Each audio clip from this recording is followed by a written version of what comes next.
Question क्या कह रहा है भाई? फॉर द रिएक्शन अमोनिया से ये बनाए, ये ऐसा ही क्वेश्चन आदर्श तो ये मुझे ma'am 4.5 into 10 raised to power -3। Okay, एक बात मुझे बताओ, क्या मैं इस पूरे के लिए रेट ऑफ रिएक्शन ऐसे लिख सकती हूँ? DNH, थोड़ा सा इसको वो करूँ, दिख रहा है अभी भी क्लियर ना? DNH3 bye dt 1/4 equal to है किसके? 1/5 DO2 बाय dt के। क्या ये इक्वल है 1/4 good evening ma'am. Good evening जी। क्या ये इक्वल है 1/6 DH2O बाय dt के? इतना याद है रेट ऑफ रिएक्शन में से? इन सब का रेट ऑफ रिएक्शन यही होगा, equal to this equal to this.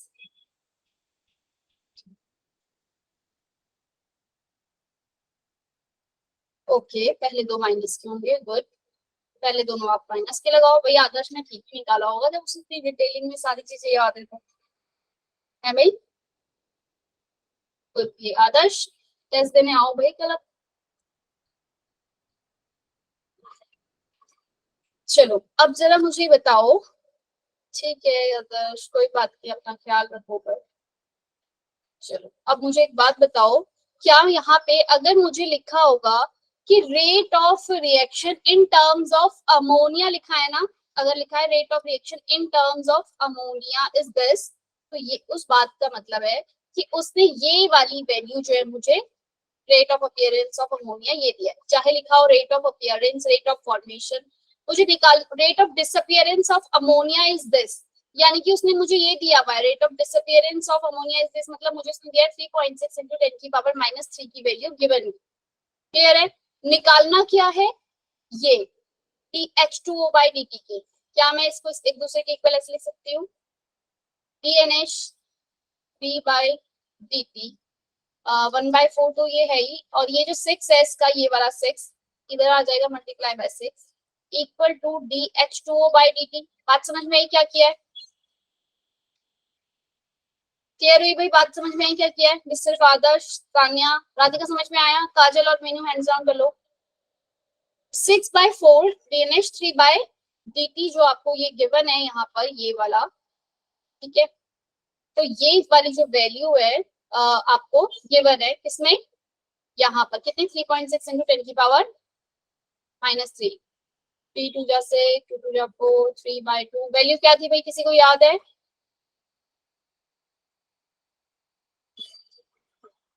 10 की पावर -3।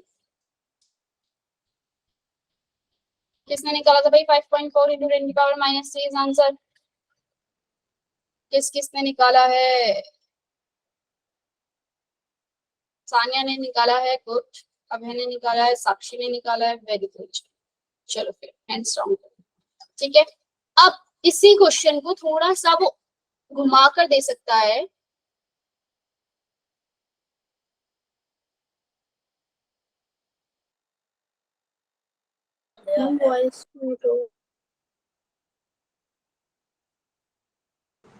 इसी क्वेश्चन को वो थोड़ा सा घुमा के देख सकता है कि rate of reaction in terms of ammonia is this, find out the rate of reaction in terms of water. जैसे इस क्वेश्चन में दिख रहा है, इन अ कैटालिटिक कन्वर्जन N2 से nitrogen to ammonia by Haber process. अब जहां भी नाइट्रोजन से अमोनिया या हैबर प्रोसेस लिखा हुआ, अभी क्लियर है वॉइस? बीच में भाई गायब भी हुई थी, सच में वॉइस ब्रेक नहीं हुआ था, मैं चुप हो गई थी, ठीक है? जब भी हैपर प्रोसेस लिखा हुआ आ गया, आपको बिना सोचे वहां रिएक्शन लिखी भी नहीं होगी, आपको पता होना चाहिए इसके लिए जो रिएक्शन होती है वो ये वाली होती है, राइट? क्या बोला इसने? Express as a change in concentration of ammonia per time is this. Ammonia की कंसंट्रेशन कितनी चेंज हो रही है उसने बोली दे रखी है, DNH3 by dt 1/2 equal to, क्या मैं ये लिख सकती हूँ? उसने बोला rate of reaction express in terms of hydrogen पूछा है, तो मैं 1/3 DH2 by dt लिख लूं equal to this. Yes ma'am. ठीक है, माइनस का निशान जो नहीं आता कहीं पे भी, बाद में हट जाएगा। अब मुझे बताओ, क्या उसने मुझे ये वाली वैल्यू गिवन है मुझे 1/2 into 40 मल्टीप्लाई बाय 10 की पावर -3, और ये वाली इन टर्म्स ऑफ हाइड्रोजन निकालनी है, तो ये लिख दूंगी यहाँ पे 20। आंसर क्या आ गया? 60 into 10 की पावर -3। समझ में आया कैसे करना है? Yes, value ma'am. निकालनी है आपको इन टर्म्स ऑफ हाइड्रोजन और अमोनिया की टर्म्स में यहाँ गिवन है, तो आपने ये वाली ये इसके साथ ये रखना है दूसरे के इक्वल और कर देना। भाई ऐसे क्वेश्चन हम क्लास के अंदर बहुत बार कर चुके हैं। अब जरा थोड़ा सा टफ में आए, पहले मुझे फटाफट से निकेल CO4 का हाइब्रिडाइजेशन बता दो क्या होगा, जल्दी जल्दी। निकेल CO4 की हाइब्रिडाइजेशन क्या होगी, यहाँ पे इसका ज्योमेट्री क्या होगी, दो चीजें बताओ। पैरामैग्नेटिक होगा, डायमैग्नेटिक तीसरी चीज कौन बताएगा? साक्षी। हाँ बोलो बोलो सानिया, आप ही बोलो। sp3 हाइब्रिडाइजेशन होगी इसकी। क्या होगी? sp3। Yes ma'am. बाकी सब लोग ने कैलकुलेट करी, क्या निकालना आता है? आपको निकालना भी आना चाहिए भाई। जेई का जो पेपर देंगे उन्हें पता है ना, तुम लोगों की 2 पेपर हो रहे हैं, जेई और नीट वाला। तो जो जेई वाले जो बायो मैथ्स वाले हैं वो जेई का देंगे, और जो बायो वाले हैं वो किसका देंगे? नीट का। हैंड रेज करना जरा,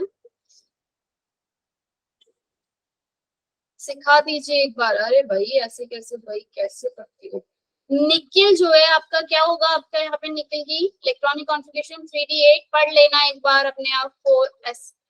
ऑक्सीडेशन स्टेट क्या है निकल का? यहाँ पर 0 है, कुछ भी ऑक्सीडेशन स्टेट नहीं है इसकी यहाँ पर, तो ये 3d10 हो जाएगा, ये सारे के सारे इधर आ जाएंगे। क्लियर है? पूजा समझ में आई इतनी बात? ठीक है, 3d10 हो जाएगा। 3d10 को तुम फिल करोगे, ये सबके सब जो है फिल आएंगे।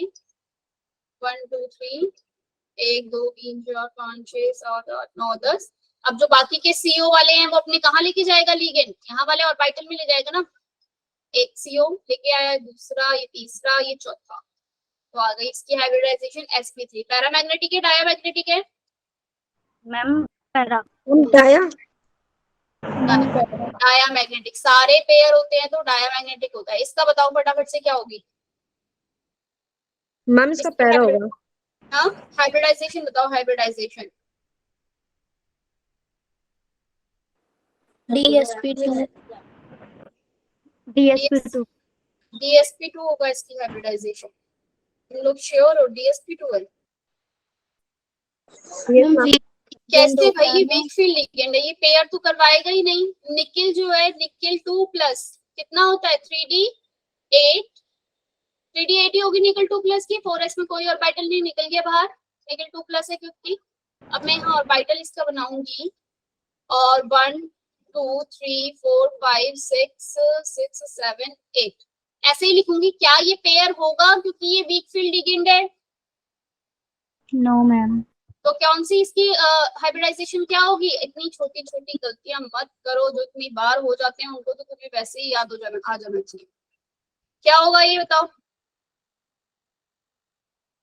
sp3 sp3। और वो बताओ इसमें जरा hybrid diamagnetic paramagnetic? Paramagnetic para. अभी भी सब बच्चे पैरा डाया अलग अलग बोले जा रहे हैं। पैरामैग्नेटिक अनपेयर्ड इलेक्ट्रॉन है ना इनके पास, इसका निकालो फटाफट से। इसका बताओ हाइब्रिडाइजेशन। अच्छा ज्योमेट्री पता है ना? sp3 के लिए टेट्राहेड्रल ज्योमेट्री होती है। जल्दी से बताओ।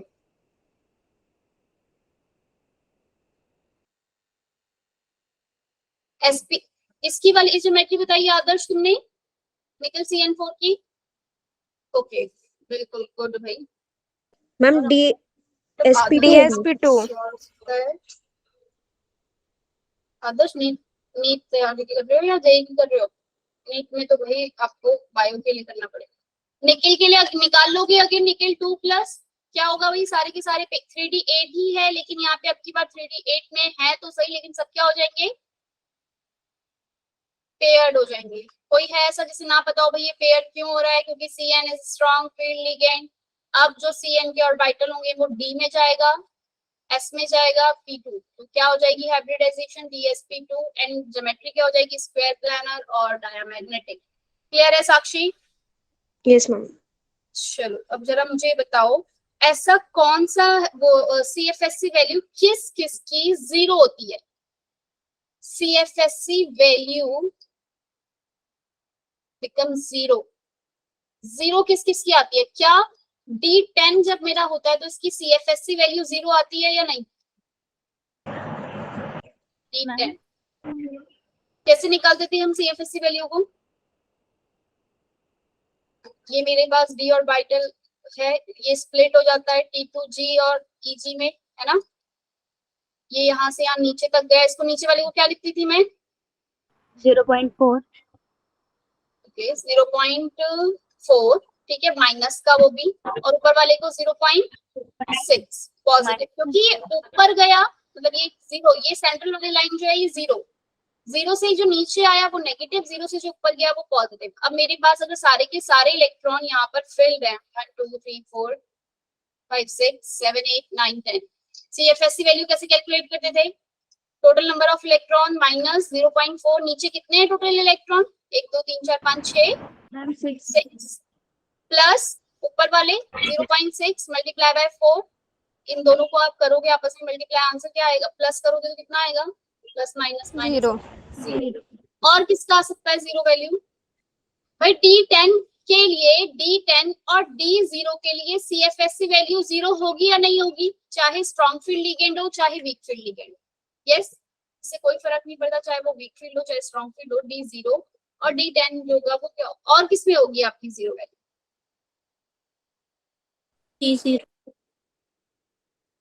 D0 तो मैंने बताई थी। चलो अब जरा मुझे बताओ, निकल CO4 तुमने वो बता दिया, कोबाल्ट F6 का बताओ, कोबाल्ट F6 2 नेगेटिव, ज्योमेट्री बताओ इसकी क्या होगी? सॉरी 3 नेगेटिव है, फटाफट से निकालो, जैसे आदर्श निकाल रहा है जल्दी से ऐसे निकालो। वैशाली नहीं आई? चल हाँ ma'am sp3d2. Good, sp3d, very very good भाई, इतनी जल्दी निकाल दोगे ये देखें। चलो अब chromium NH3, chromium NH3 6 3 plus, जल्दी बताओ इसकी बताओ फटाफट से। Chromium NH3 6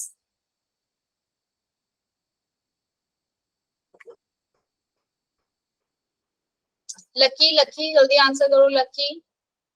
chromium NH3 6 3 plus, 3 plus है, स्कैडियम टाइटेनियम क्रोमियम। D3 होगी इसकी कॉन्फ़िगरेशन, D3 कौन सी हाइब्रिडाइजेशन आ रही है? D2sp3 Yes, ma'am. Yes, ma'am. पक्का, D2sp3 और पैरामैग्नेटिक रहेगा। कोबाल्ट वाला कौन सा मैग्नेटिक है, पैरामैग्नेटिक या diamagnetic? Ma'am dia. Cobalt NH3 6 ma'am paramagnetic है। कौन सा वाला? ये वाला ना? Yes, ma'am. नेक्स्ट कोबाल्ट ये वाला जल्दी।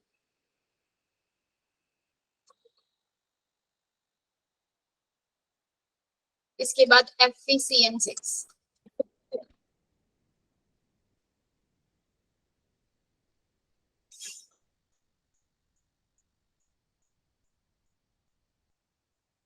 D2sp3 किसकी? कोबाल्ट CONH36 की। CONH36 की इज D2sp3, क्योंकि भाई हमें पता है जब भी हमारे पास हायर ऑक्सीडेशन स्टेट आ जाती है कोबाल्ट की, यानी कि 3 प्लस है, तो NH3 किसकी तरह काम करता है मेरा? Strong geometry of iron. Strong field ligand की तरह काम करेगा आपका कोबाल्ट 3 प्लस के साथ NH3। क्लियर है ये बात? जानवी जी गुड इवनिंग, लेट हो गई हम, जल्दी से मुझे FeCN6 3 नेगेटिव की हाइब्रिडाइजेशन बताओ, हाइब्रिडाइजेशन कोबाल्ट NH3 के साथ। कोबाल्ट याद रखना ये 3 प्लस, कोबाल्ट 3 प्लस जब भी ऑक्सीडेशन स्टेट होगा तो NH3 act as a strong field ligand, this is D2sp3 and paramagnetic diamagnetic का पेयर हो जाएंगे तो कैसा रहेगा ये? डायमैग्नेटिक। FeCN6 वाला ये भी क्या रहेगा भाई? जब भी आपके पास 6 लिगेंड हो गए ना, तो या तो वो sp3d2 होगा या D2sp3, इन दोनों में से कोई एक ही होगा। मैम Fe2 जहां भी दिख जाए स्ट्रॉन्ग फील्ड लिगेंड है तो वो कैसा होगा आपका, यहाँ कैसा हो जाएगा? वो स्ट्रॉन्ग फील्ड लिगेंड है। पेयर के बाद एक अंदर वालों को तो कैसी हो जाएगी इसकी हाइब्रिडाइजेशन? D2sp3 ठीक है ना, ये एकदम ट्रिक है, पर हालांकि फिर भी अपने दिमाग में थोड़ा सा इसको बनाकर देख लेना, ठीक है? चलो ये बात है खत्म। मतलब तुम्हें हाइब्रिडाइजेशन निकालना अच्छे से आ गया, पैरामैग्नेटिक और मैग्नेटिक के बारे में अच्छे से। ये क्वेश्चन थोड़ा सा टफ है, केमिकल काइनेटिक्स से है, करना है। जरा पहले इजी वाला करो। How many coulomb of electricity are required for the oxidation of 1 mole of H2O to O2? क्या आपको पता है H2O को O2 में कन्वर्ट करने के लिए जो रिएक्शन होती है वो कैसे होती है? यहाँ पे 4H plus gives O2 and 4 electron. ये आपकी फाइनल रिएक्शन होती है, 4 इलेक्ट्रॉन। क्लियर है? ये आप इसको लिख लो अपनी कॉपी में, रिएक्शन हमेशा के लिए याद रखना कि 2 मोल H2O के कितना मोल ऑक्सीजन दे रहे हैं? 1 मोल ऑफ O2। क्या दे रहे हैं भाई? 2 मोल ऑफ वाटर मॉलिक्यूल, 1 मोल आपका O2 दे रहे हैं। कितने इलेक्ट्रॉन इन्वॉल्व है? 4 इलेक्ट्रॉन। ठीक है भाई, इतनी बातें याद हो गई। अब बताओ, how many coulomb of electricity are required for the oxidation of 1 mole of H2O to O2? 1 mole H2O का O2 के लिए। अरे नहीं, स्टक नहीं अभी। ठीक है पूजा, नहीं स्टक नहीं है, मैं लिख रही हूँ, दिख नहीं रही है? ये दिख रहा है?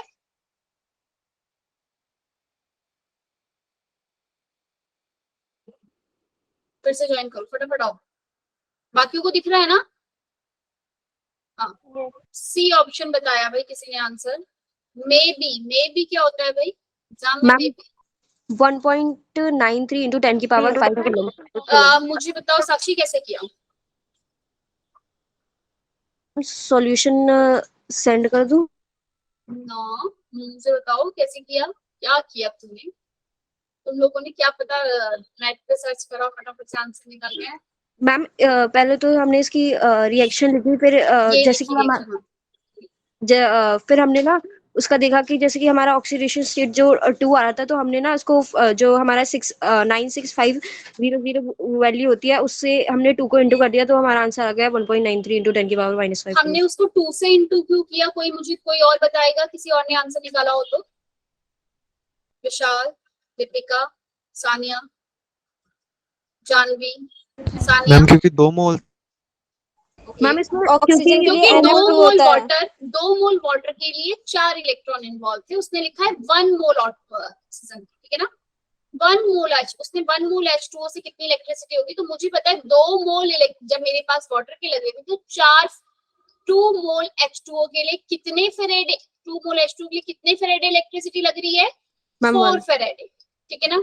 1 मोल के लिए कितने लगेगी? 1 मोल H2O के लिए 2 फेरेडे। ठीक है ना? 2 फेरेडे को मैं क्या करूंगी भाई? 2 फेरेडे कैसे निकालूंगी? 2 मल्टीप्लाई बाय 96500 किया,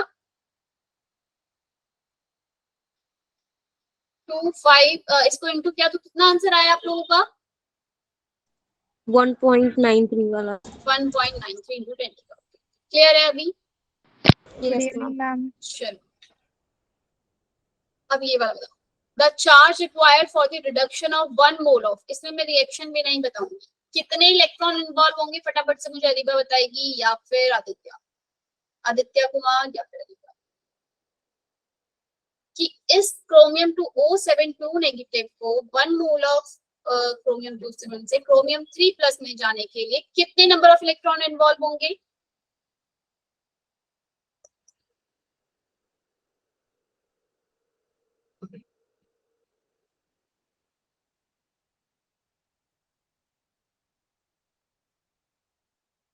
नहीं पता किसी को भी?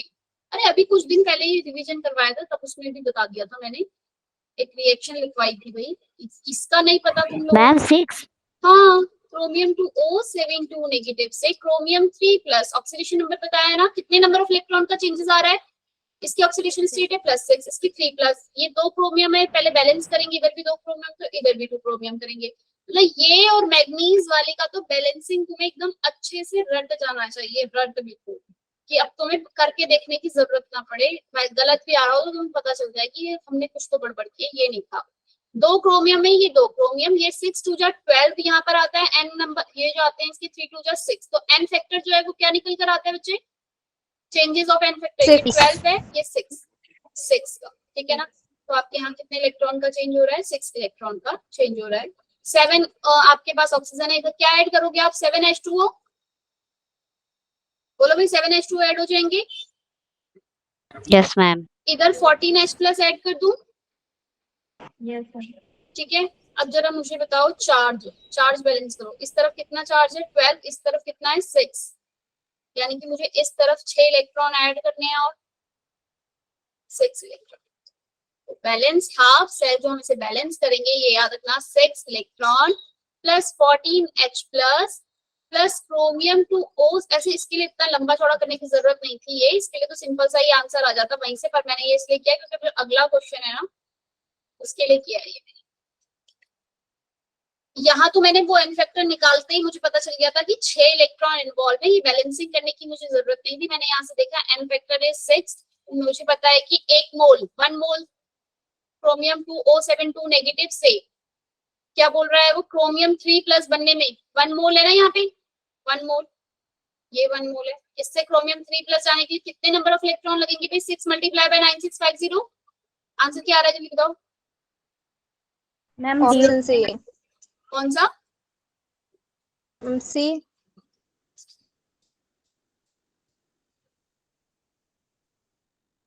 हाँ C option is correct. Clear है, बात समझ में आई? तो आपके बाद अब ये इक्वेशन आपको याद होनी चाहिए, इसके साथ ये अगला क्वेश्चन। मैम एक बार क्वेश्चन समझा दो।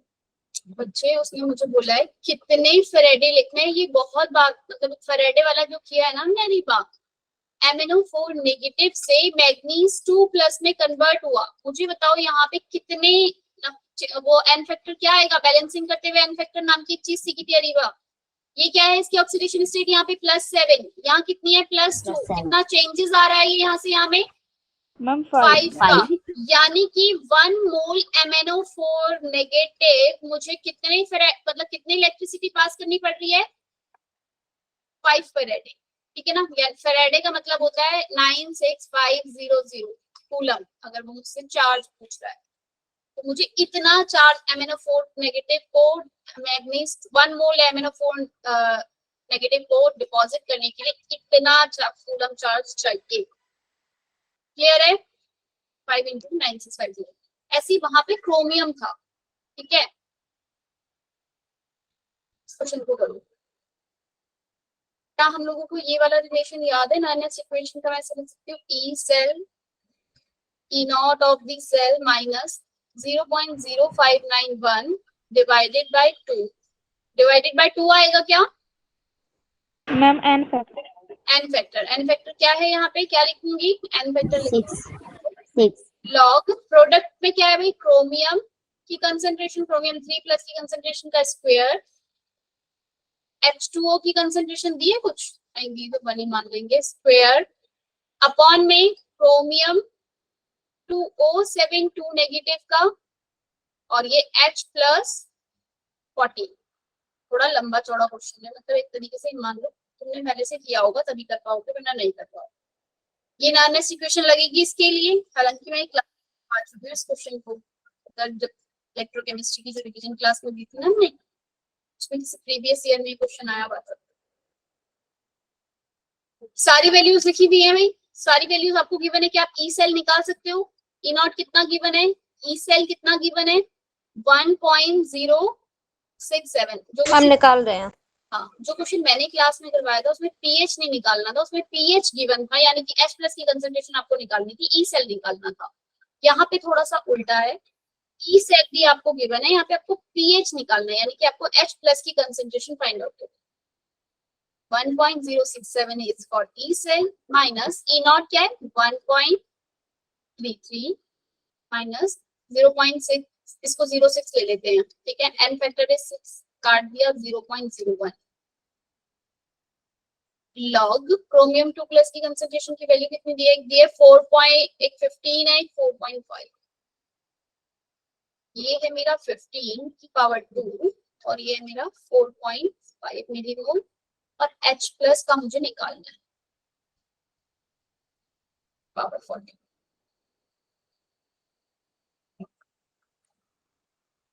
कर रहा है कोई बच्चा सॉल्व?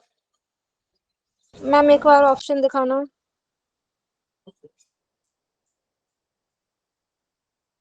आपके पास H प्लस की जो कंसंट्रेशन है बच्चे, ये पूरा सॉल्व करोगे, H प्लस की जो कंसंट्रेशन है वो 10 की पावर माइनस का 2 आपका आ जाएगा। पीएच की वैल्यू क्या आ जाएगी 2। क्लियर है? पीएच की वैल्यू 2 आ जाएगी। एक बार अपने आप करके देखना क्वेश्चंस। मैम वो 1 पॉइंट में आ रहा है ना, तो 2 ही तक हो जाएगा। हाँ मैम सॉल्व करवा दो वाला।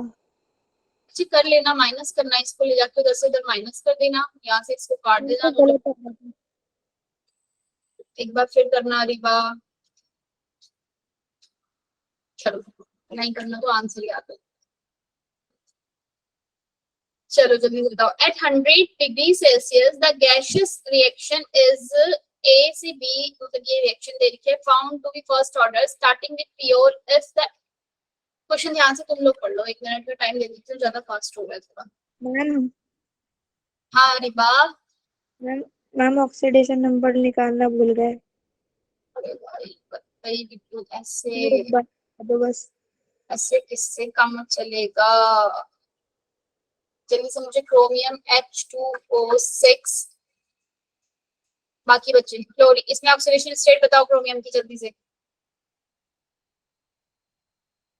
मैम कितने कितने की याद करें ऑक्सीडेशन स्टेट? ये क्या सारे एलिमेंट कितने की याद करें, निकालना आना चाहिए किस मैम +3 बच्चों ने क्या इसकी याद की है क्रोमियम की? क्या क्लोरीन का -1 होता है, मुझे पता है, ठीक है। क्रोमियम का क्या दिया है यहाँ पे, निकालना है, तो उसकी जगह मैंने लिख दिया X। H2O एक न्यूट्रल मॉलिक्यूल है, कुछ नहीं होता, 0 प्लस क्लोरीन 3 क्लोरीन है, एक क्लोरीन के पास माइनस का 1 होता है, 3 क्लोरीन है, तो कितना आ जाएगा यहाँ पे -1 मल्टीप्लाई बाय 3 इक्वल टू 0। मतलब सभी तुमने ले लिया तो इक्वल टू 0 रखो, ठीक है। और उसके बाद X की वैल्यू क्या आ जाएगी, उधर चला गया 3 के +3 आ गई। ऐसे इसका निकालो आप।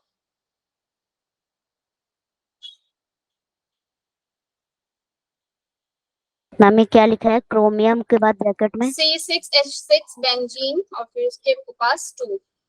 ये इसमें ना हमने ऑर्गेनोमेटेलिक कंपाउंड बनाया था एक बार ऐसे करके,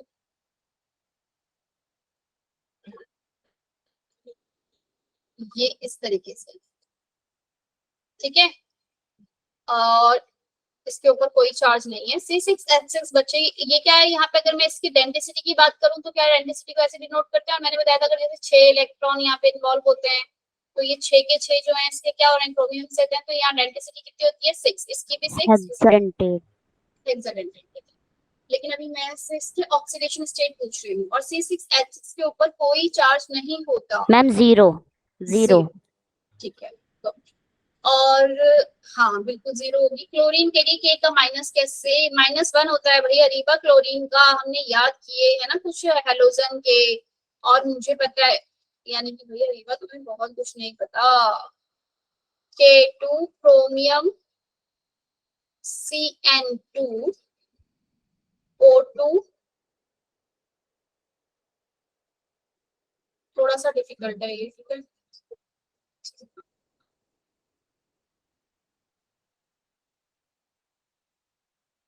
K2 और ये chromium CN2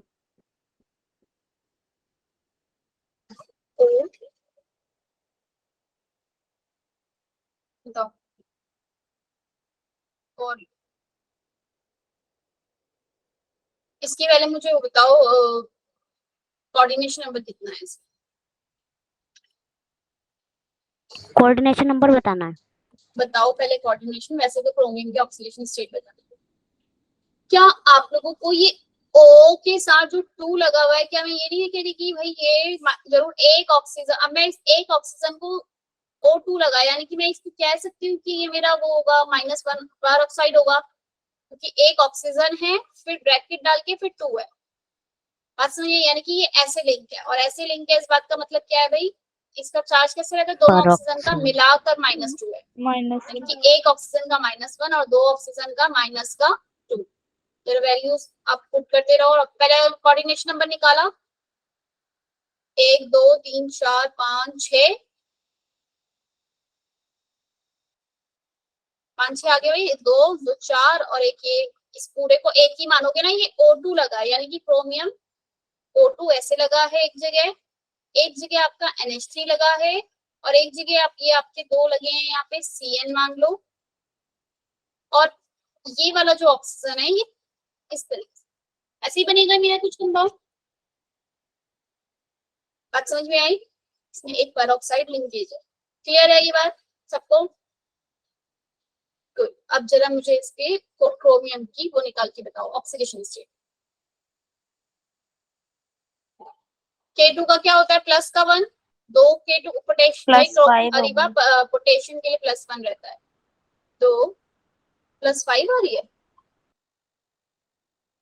chromium X CN minus का CN के पास कितना चार्ज रहता है भाई? -1। ऑक्सीजन ऑक्सीजन के पास 2। मैम 6। बारिश आ रही है क्या बाहर? Yes ma'am, yes ma'am. बहुत तेज हो रही है। अब तुम ऐसे मत बोलो बहुत तेज हो रही है, तुम निकालो तब तक इसे, मैं 1 मिनट। मैम मतलब नॉर्मल है, ठीक ठाक।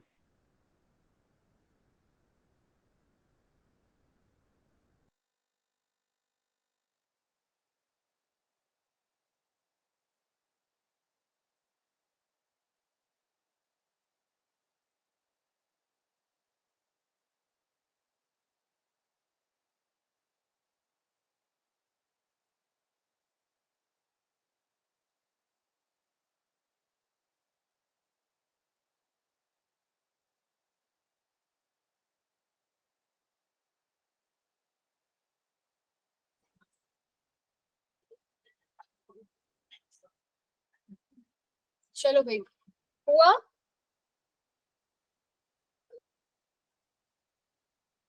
अरे वॉइस नहीं आ रही क्या मेरी? मैम 6।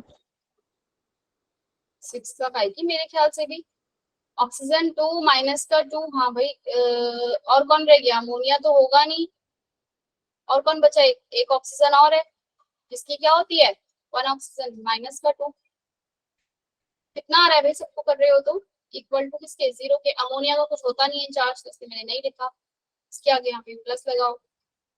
हम क्रोमियम पे कितना चार्ज होता है? 1 + 2 से 1 + 2 कट गया। क्रोमियम पे कोई चार्ज नहीं होता बेटा, मैं क्रोमियम का ही तो चार्ज निकाल रही हूँ। ऑक्सीडेशन स्टेट माने वही जो उसका ऑक्सीडेशन स्टेट है ऊपर से, उसको ही तो मैं निकाल रही हूँ। ठीक है, कितना आया? मेरा तो 4 आ रहा है यार, तुम सारे लोग कैसे अलग अलग बता रहे हो? कुछ गड़बड़, कुछ छूट गया क्या? बता दो भाई। यस मैम, एक और छूट गया।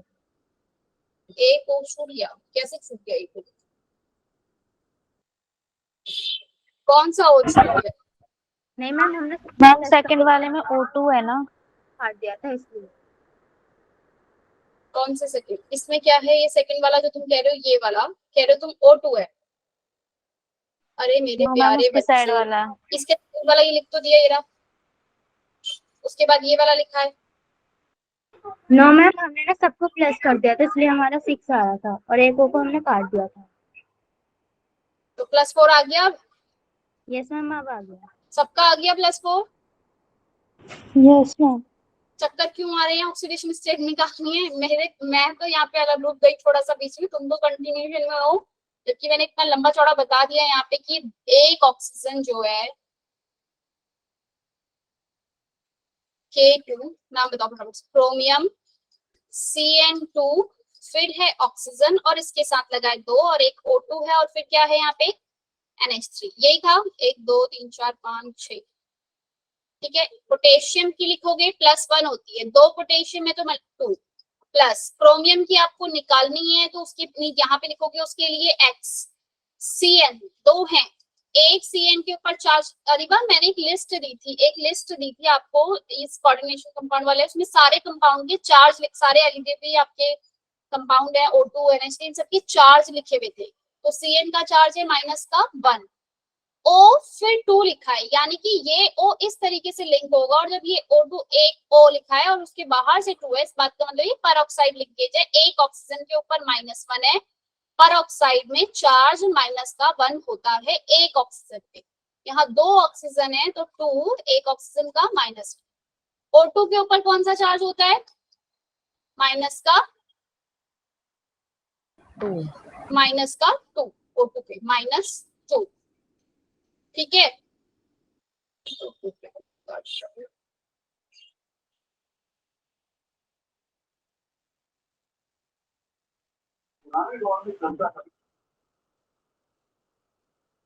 एज इट इज कॉपी में निकाली थी, हाँ बिल्कुल भैया एज इट इज कॉपी में निकाली। यहाँ मुझे इससे मल्टीप्लाई करना पड़ेगा दो से या नहीं करना पड़ेगा, ये बताओ जरा मुझे। मैम यही तो मैं बोल रही थी। नहीं करेंगे, क्यों नहीं करेंगे? क्योंकि ये एक ही तो ये मेरे पास दोनों जगह से थोड़ी लिंक था, एक ही जगह से लिंक है ना। तो मैंने इसको 2 से कर दिया था। ठीक है, डब्बा 1 इक्वल टू 0, x की वैल्यू फाइंड आउट करोगे 4 आ जाएगी। ठीक है, नेक्स्ट क्वेश्चन देती हूँ। इस क्वेश्चन को निकालो। इसमें कापा की वैल्यू गिवन है, आपको ढूंढनी है कौन सी है कापा की वैल्यू। सी की वैल्यू निकालनी है, सी की वैल्यू निकाल के बताओ मुझे, फिर बताती हूँ केएसपी कैसे निकालते हैं। अरे बा केएसपी फिर से आ गया, जल्दी करो अपने आप, 1 मिनट का टाइम दे रही हूँ करने के लिए। क्वेश्चन नंबर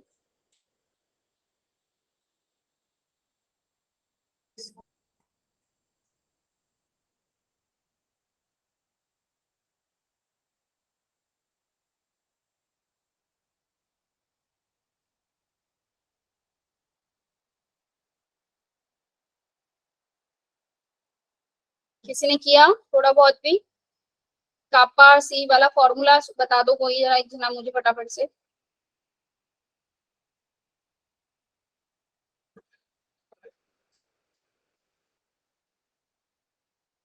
कापा वाला फॉर्मूला क्या है, याद है किसी को कंडक्टेंस का फॉर्मूला?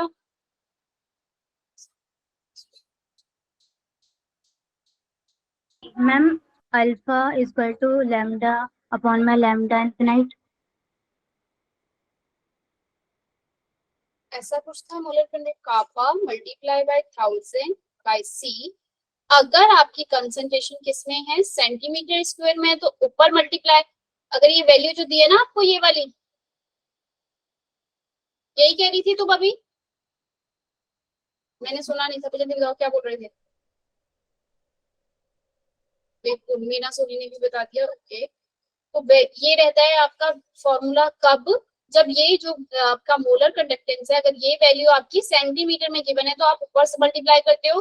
और अगर यही वैल्यू मोलर कंडक्टिविटी की अगर आपको मीटर में दे रखी होगी ना, मीटर में, कापा की भी मीटर में, और इधर मीटर लिखा होगा, यहाँ पे भी सेंटीमीटर की जगह क्या लिखा होगा, मीटर लिखा होगा, तो याद रखना kappa 1000 divide multiply by C. Clear है? बस इतनी छोटी सी बात है, याद रखना। This is for when kappa and ये लैम्डा वैल्यू किसमें गिवन है, आपको मीटर लिखा हुआ है, मीटर, सीमेन मीटर स्क्वायर पर मोल ऐसे करके लिखा है। क्लियर? तो ये वाला फॉर्मूला लगाना, अगर सेंटीमीटर में गिवन है तो ये वाला। क्या सी की वैल्यू निकाल ली सारे बच्चों ने? कितनी आई फटाफट से बताओ। मैम 4 × 10 की पावर 4.0 into 10 power minus 16. तुमने तो केएसपी निकाल के दे दिया, मैं सी की वैल्यू की बात कर रही हूँ। तुमने सी की वैल्यू निकाली है ये, या फिर 4 उसकी वैल्यू निकाली है?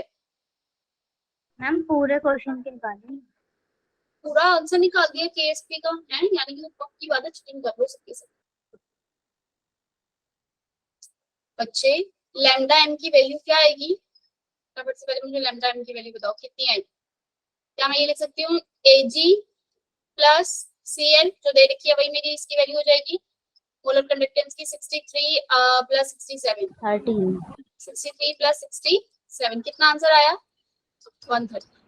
130। ठीक है, अब मेरे पास सी निकालना है, मोलर कंडक्टेंस कापा की वैल्यू कितनी है?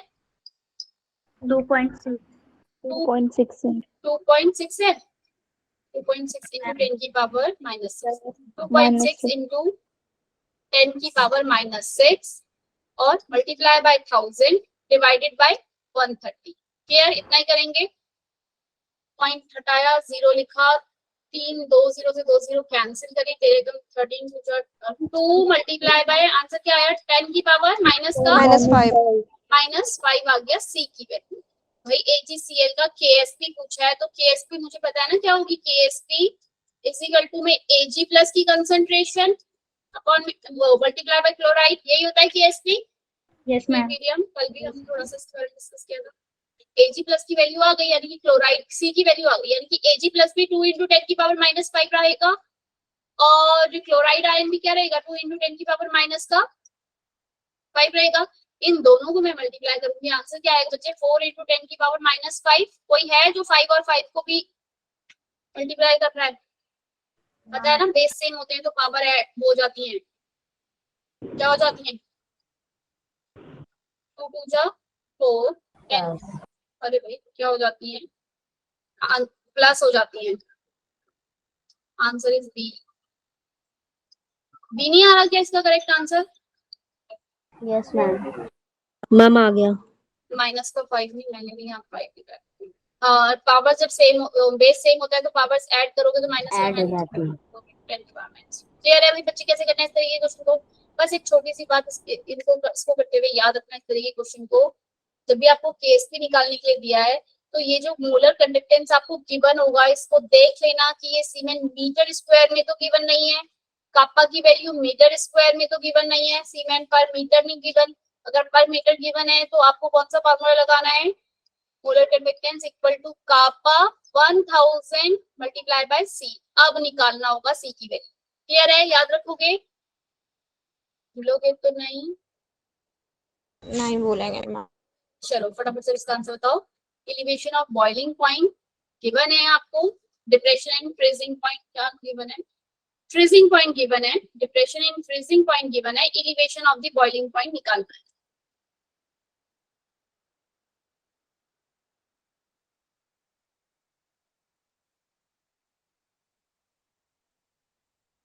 क्या निकालने की कमी है पहले वाले से मेरे पास? अगर मेरे पास delta T F equal to में आयोटा के एफ एम होता है, आयोटा का तो कुछ यहाँ गिवन है नहीं, कुछ भी चीज नहीं गिवन, ना सॉल्यूट गिवन है ना कुछ गिवन है, तो आयोटा का कोई काम नहीं है।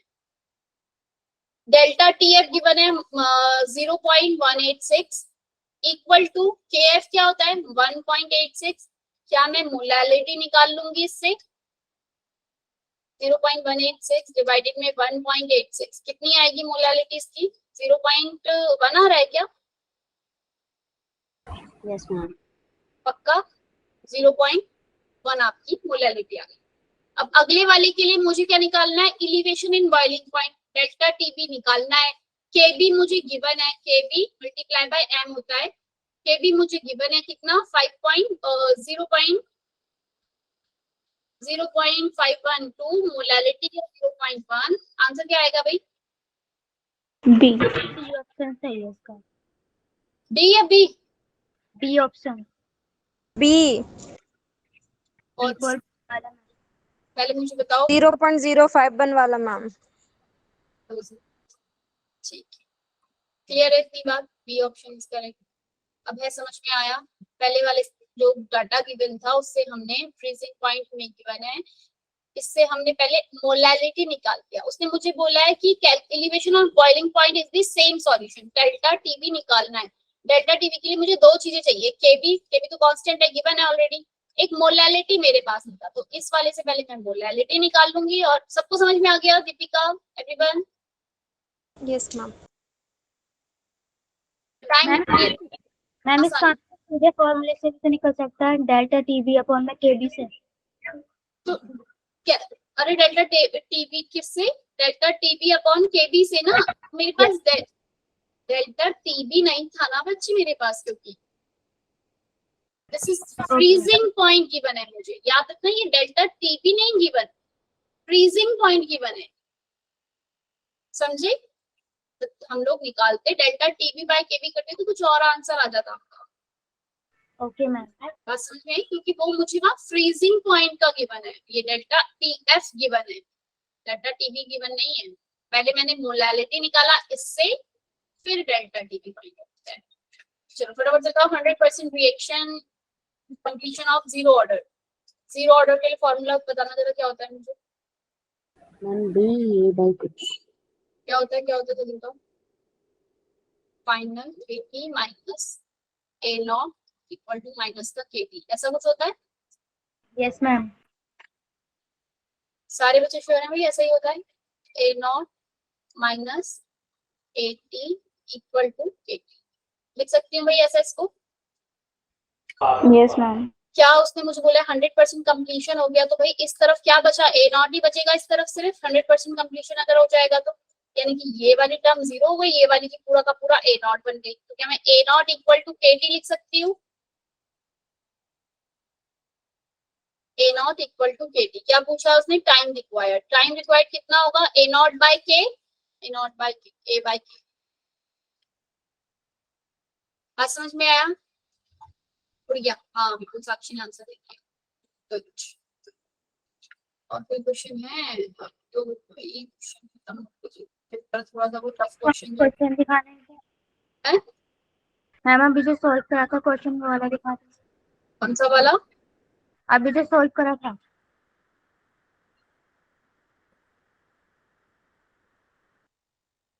ये वाला सॉल्यूशन दिखाना है।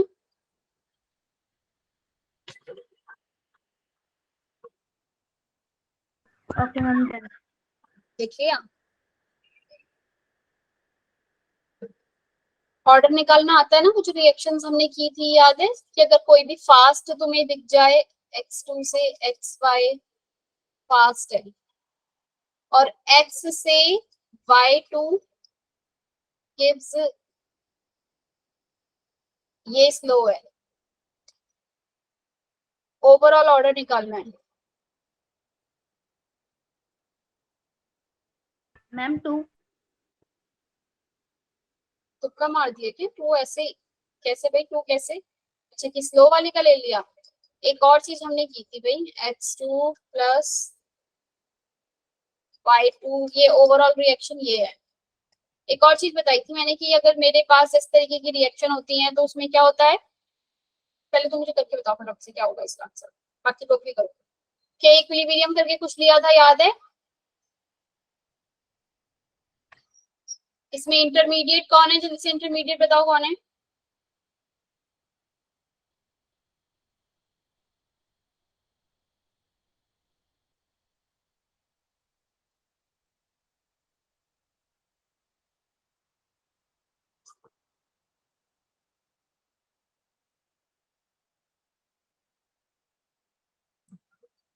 मुझे क्या लिख रही हूँ? मॉडरेट क्या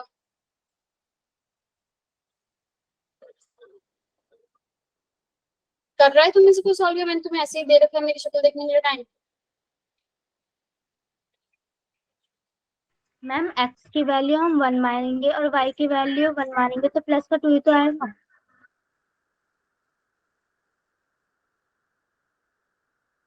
और भी बच्चे करो जो बताओ मुझे। इसमें एक और रिएक्शन था इसके नीचे, याद नहीं होगा।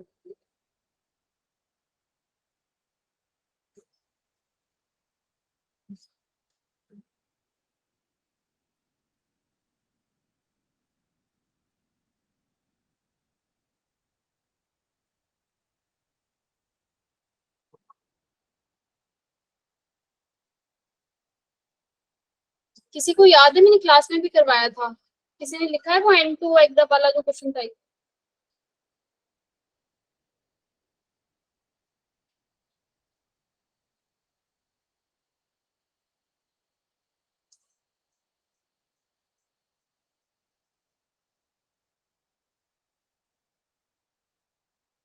इसका आंसर बताओ मुझे जरा। MnO4 chromium 2O7 2 negative two chromium 3 plus में जाने के लिए क्रोमियम 2O7 का इक्विवेलेंट वेट क्या होगा?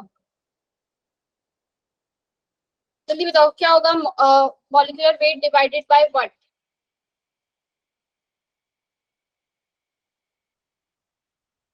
Ma'am N factor. हाँ एन फैक्टर क्या है वही तो बताना है उसमें मुझे।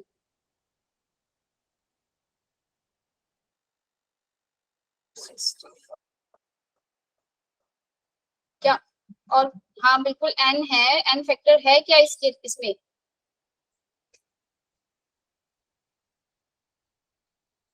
एक बात बताओ मुझे है।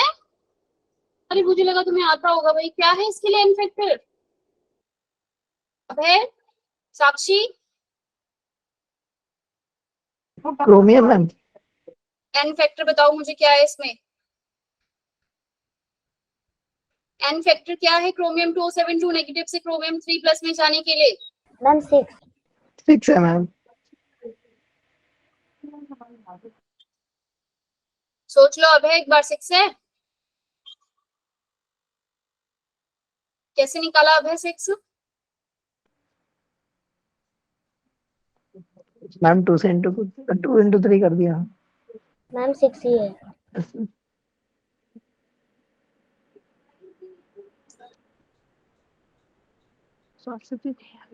मैम 4 है। अरे भाई ये क्रोमियम को इसकी ऑक्सीडेशन स्टेट प्लस, अभी तो किया है ये क्वेश्चन यार, तुम लोग कैसे अभी नहीं किया ये +6? मेरे को तुमने इसको जैसे Yes, ma'am. 4 बोला है ना बच्चों ने, 6 होगा। 6 2 जा 12 और ये 3 2 जा 6, टोटल चेंज कितना आया एन फैक्टर में? 6 का। बात की करवाया, अभी किया है जस्ट अभी। वेपर प्रेशर किसका कौन ज्यादा बनाएगा? 0.01 मोलर NaCl या 0.01 सुक्रोज या फिर 0.01 मोलर KCl? तीनों में से जल्दी बताओ मुझे, सबसे ज्यादा वेपर प्रेशर किसका होगा?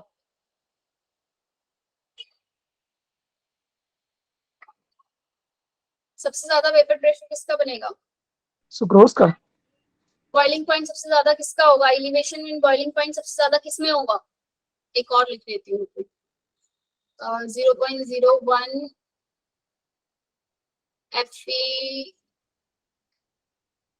FeCl3।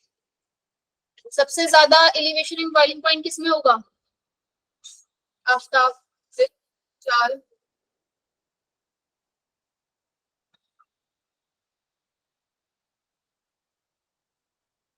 मैम जो नॉन वॉलेटाइल होगा। कौन सा? Priyanshi, elevation in boiling point सबसे ज्यादा किसमें होगा? Delta TB is equal to iota KBM, जिसका आयोटा ज्यादा उसका डेल्टा टीबी ज्यादा, एलिवेशन इन बॉइलिंग पॉइंट उसमें ज्यादा, इन सब में डेल्टा आयोटा किसका ज्यादा है? क्योंकि एम तो सबका ही सेम है, सभी 0.01 0.01 0.01 है। Yes ma'am. तो बॉइलिंग पॉइंट एलिवेशन किसमें ज्यादा होगा? आयोटा इन सब में किसका ज्यादा है?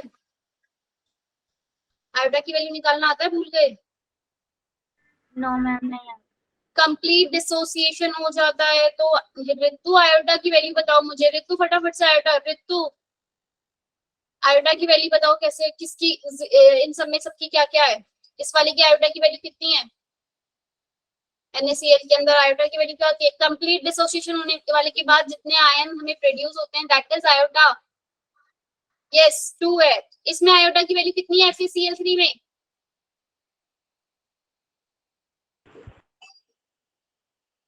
अच्छे से कंफ्यूज हो रहे हो तो एल्यूमिनियम Cl3 जल्दी बताओ कितनी है आयोटा की वैल्यू? 4। हाँ फिर ये 4 है, ये 2 है, ये भी 2 है, ये मतलब ये तो यहाँ तो मतलब एक ही माना जाएगा क्योंकि एक ही सुक्रोज एक ही देगा। तो आयोटा सबसे ज्यादा किसमें? एल्यूमिनियम Cl3 में है। तो एलिवेशन बॉइलिंग पॉइंट सबसे ज्यादा किसका होगा? इसका, एल्यूमिनियम Cl3 का। हाँ क्या Fe था मैम। ज्यादा है? लेकिन वेपर प्रेशर मुझसे पूछा, अगर मुझसे पूछा जाता relative lowering of vapour pressure पूछा जाता तो मैं बोलती कि किसका ज्यादा है? Relative lowering of vapour pressure बोला जाता तो एल्यूमिनियम Cl3 ही बोलती। लेकिन Yes, मुझसे ma'am. वेपर प्रेशर पूछा है। बात समझ में आ रही? दोनों में रिलेटिव लोअरिंग और वेपर प्रेशर। वेपर प्रेशर किसका सबसे ज्यादा होगा? जिसकी आयोटा की वैल्यू कम होगी। इसकी सबसे कम आएगी, सुक्रोज। ठीक है ना? तो इसका सबसे ज्यादा होगा। ऐसे मुझसे अगर फ्रीजिंग पॉइंट पूछ दिया जाता, TF फ्रीजिंग पॉइंट, इन चारों में किसका सबसे ज्यादा होगा? AlCl3। AlCl3 का डिप्रेशन इन फ्रीजिंग पॉइंट ज्यादा होगा। मैंने सिर्फ और सिर्फ डेल्टा TF सबसे ज्यादा आपका किसका होगा? एल्यूमिनियम Cl3 का, जिसका आयोटा ज्यादा उसका डेल्टा TF ज्यादा, बट मैंने TF पूछा है। बात समझ में आई? दोनों में डिफरेंस क्लियर है? फ्रीजिंग पॉइंट पूछा है मैंने, ये क्लास के अंदर बहुत अच्छे से करवाया था, एक बार लेक्चर को देखो। Delta TF is equal to बताया था T initial minus T final होता है, यही बताई हुई बात। डेल्टा TF की वैल्यू अगर बड़ी आएगी तो यानी कि ये वाली वैल्यू आपकी क्या हो रही होगी? फ्रीजिंग पॉइंट घट रही। घट रही होगी, यानी कि कम आएगी। ठीक है, तो डेल्टा टीएफ जिसका जो सबसे ज्यादा दे रहा है, सबसे ज्यादा डेल्टा टीएफ एल्यूमिनियम Cl3 दे रहा था क्योंकि उसका आयोटा ज्यादा था, तो उसका जो फ्रीजिंग पॉइंट होएगा वो क्या होएगा, सबसे कम हो कम। गया। तो सबसे ज्यादा किसका आएगा फ्रीजिंग पॉइंट, सुक्रोज का। दोनों में डिफरेंस क्लियर रखना। वेपर प्रेशर पूछ रहा है तो जिसका आयोटा कम वो लगाना है। इलिवेशन इन बॉइलिंग पॉइंट पूछा है, लिख लेती हूँ यहाँ पे मैं।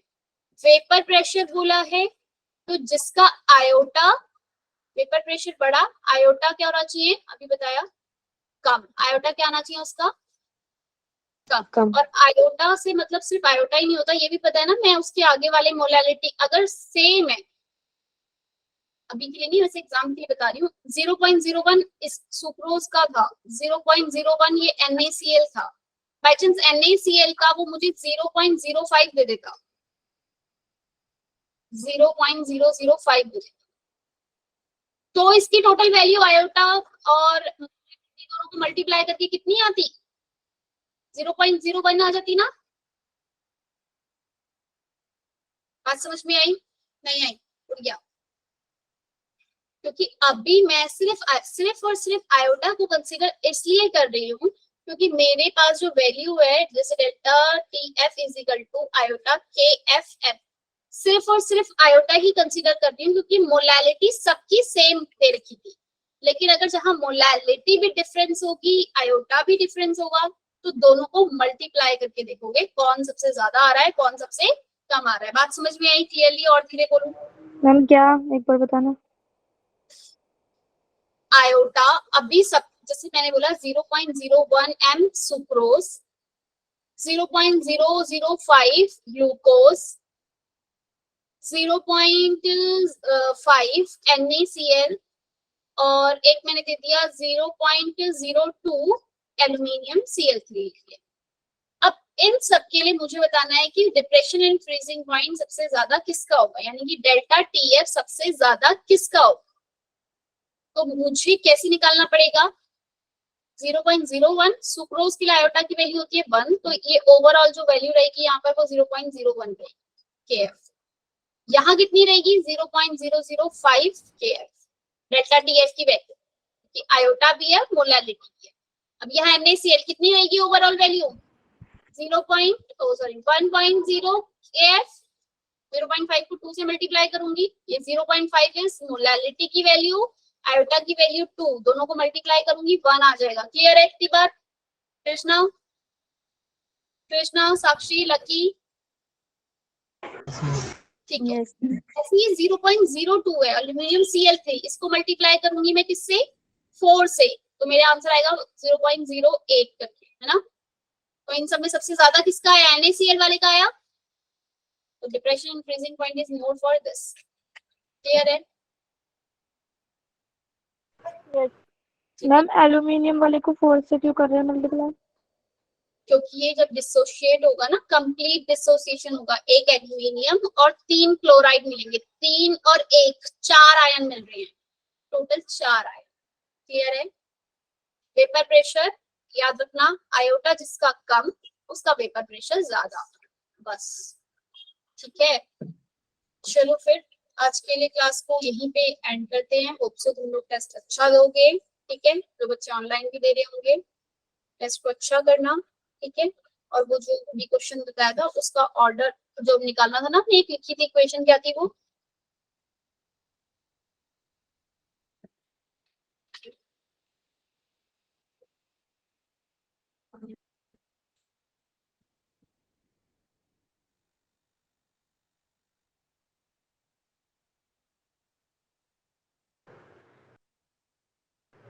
मैम एक 1.5। बार हाँ, फर्स्ट ऑर्डर वाला समझा दो।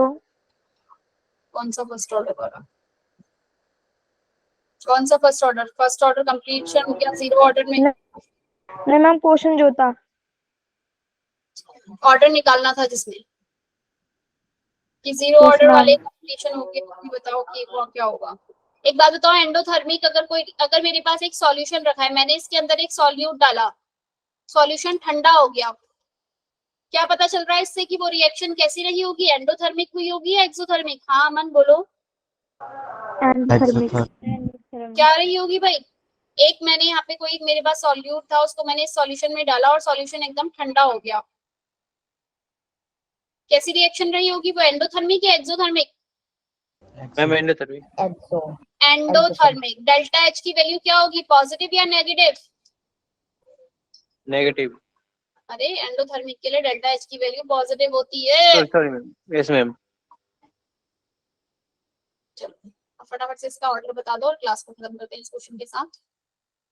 x2 से बना ये x प्लस y, ये रिएक्शन है फास्ट। उसके बाद है एक reaction x2 plus y2 gives xy plus y, ये है आपकी स्लो रिएक्शन। और एक थर्ड रिएक्शन इसी के साथ x plus y give xy, ये रिएक्शन है फास्ट।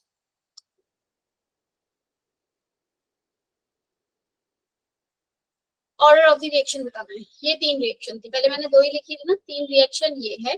और ओवरऑल जो रिएक्शन गिवन है वो ये है x2 plus y2 gives 2xy, overall ये रिएक्शन।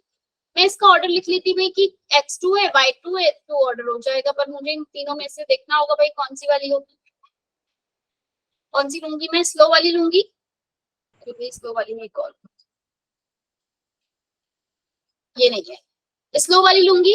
स्लो वाली के लिए मैं रेट लिखूंगी, मैं क्या लिखूंगी कि rate is equal to k x y2। x मेरा क्या है यहाँ पर? मेरा तो x कहीं है ही नहीं रिएक्शन के अंदर, यहाँ पर नहीं आ रहा ना, तो यानी कि x क्या है मेरा यहाँ पर? एज अ इंटरमीडिएट काम कर रहा है x। बात समझ में आई? x मेरा किसकी तरह काम कर रहा है यहाँ पर? एक इंटरमीडिएट की तरह। जल्दी बताओ फिर क्या करूँ फिर मैं x के साथ?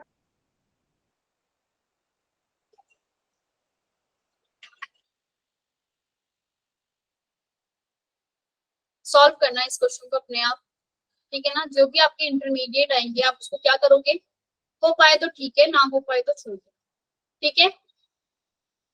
ठीक है जी। Yes ma'am. वरना इसका ऑर्डर निकलेगा, आंसर बता रही हूँ 1.5 इज द ऑर्डर, ठीक है? अपने आप उसे करके देखना। और बाकी के क्वेश्चन जितने समझ में जो आप तक कर लिए हैं सॉल्यूशन चैप्टर, एटलीस्ट वो तो कर लेना। मैम x तो है ना रिएक्टेंट? रॉल्स लॉ याद है ना, P total is equal to XA PA plus XB PB। बोलो भाई पार्शियल प्रेशर इसका। Yes ma'am. तो P not A P not B के और स्टेट में अगर आपको बोला है 1 मोल A है और 3 मोल B, 2 मोल A है 3 मोल B है, तो X की वैल्यू क्या होगी यहाँ पे XA की? कौन बताएगा? Lucky, Aditya, Aman, Janvi, Ritu. Yes XA ma'am. की वैल्यू क्या होगी? मैम ये कितना लगा? क्या बच्चे? हाँ मैम बिल्कुल। क्वेश्चन क्या है? क्वेश्चन भाई 2 मोल A था और 3 मोल B था। मैंने पूछा A की XA की वैल्यू क्या लिखोगे? 2/5 लिखोगे ना, मोल फ्रैक्शन लिखा Yes, है ना। ma'am. XA मतलब क्या है यहाँ पे? Mole fraction. Good. P not A की वैल्यू जो भी होगी, सपोज 100 दे रखी है, XB की हो जाएगी 3/5। सपोज अगर 80 दी है तो आप इसको सॉल्व करके टोटल प्रेशर निकाल लो, ठीक है? चलो आज की क्लास को यहीं पे एंड करते हैं। Okay tata bye bye. Bye ma'am, good night. और किसी का कोई डाउट हो जिसको कॉल Yes, आ ma'am. गए,